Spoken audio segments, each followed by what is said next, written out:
Oh, you've come back. That's a nice surprise.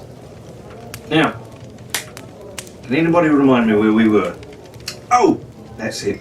So, Arabella had spent 3 days at Salty Cove waiting for me. I got lost, but I found my sack, which is very important. So we're going to set sail. Come closer, and we'll begin.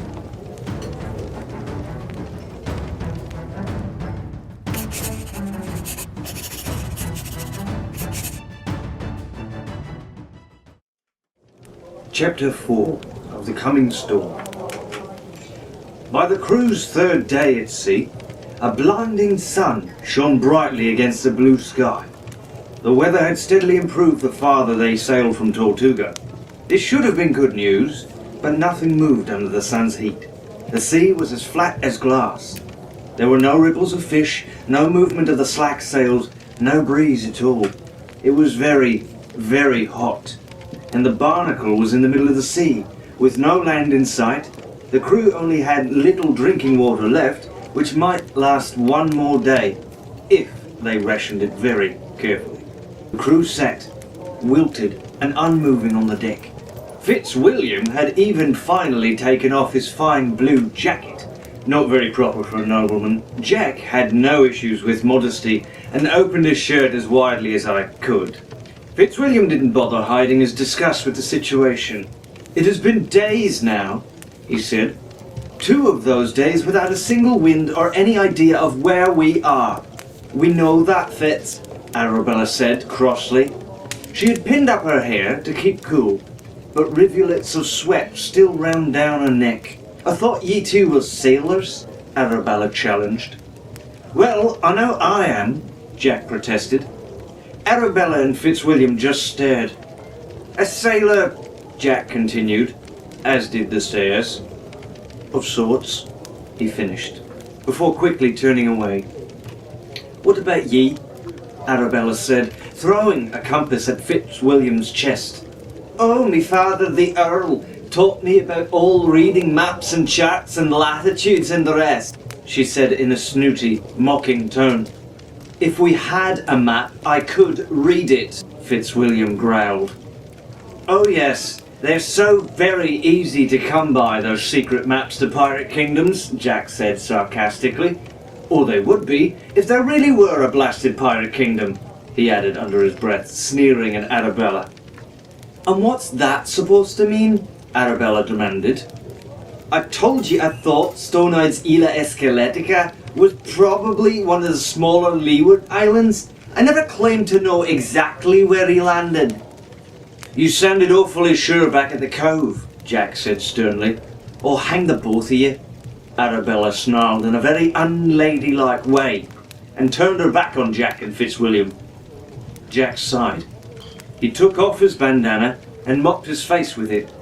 As a gesture of goodwill, he offers it to Fitzwilliam, but the nobleman's son just gave him a look of disgust. Jack shrugged and put it back on, tucking in a stray bit of hair that the breeze kept blowing out of place.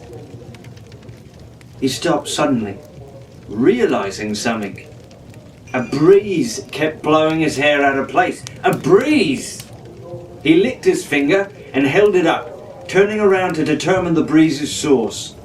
He turned to the southeast, the direction of the very faint wind. "Fitz, give me a glass," he demanded. Too hot and tired to argue, the other boy opened his kit and carefully pulled out a spyglass. A gift from his father, his most prized possession. It was made out of what looked like brass and copper. It had lenses made in Holland by the finest craftsmen. Jack treated the small telescope far less gently, opening it with a snap that made Fitzwilliam flinch. Jack held a glass to his eye and looked to the south. "What is it, Jack?" Arabella asked, forgetting her anger. "A wind! Finally!" he answered. "Huzzah!" Fitzwilliam exclaimed. Both Jack and Arabella stared at him dubiously. Fitzwilliam shifted uncomfortably.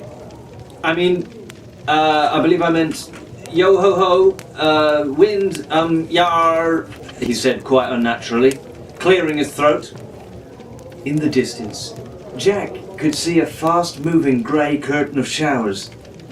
As he lowered the glass, the wind was already rising around them. And there's rain with it too. Well, that is excellent news. We shall not die of thirst then, Fitzwilliam said. Then the first clouds began to darken the skies overhead. No, we certainly will not die of thirst, Jack said, biting his lips. Eerie, sharp squawks suddenly sounded overhead.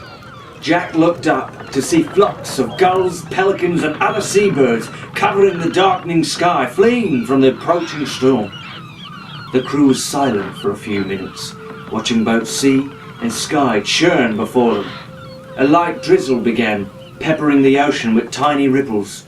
The sky became gradually darker, as if some great lamp in the heavens were being turned down slowly. The unruly surf became more violent, carelessly tossing the ship about. "Where did it come from?" Arabella murmured. "I mean, it seems so strange. The sky, the sea.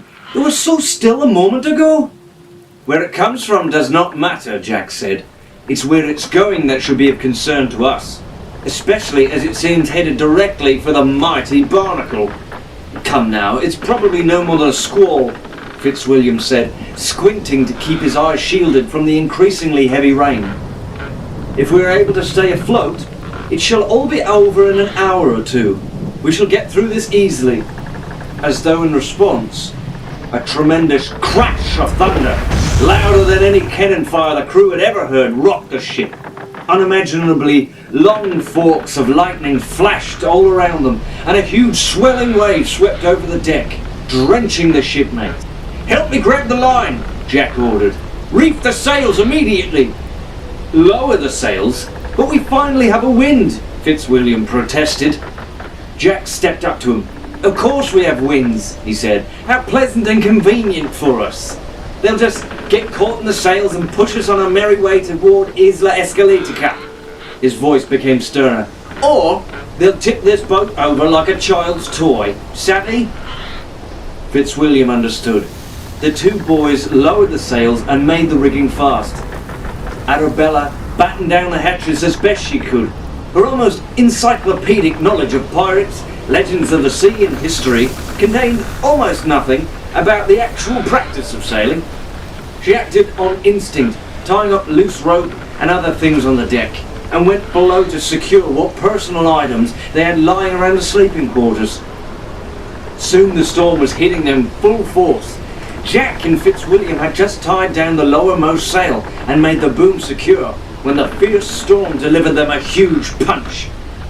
Wind screamed around the rigging. The rain became a flood of water pouring from a pitch-black sky. Above, clouds rolled and swirled, mirroring the waves below.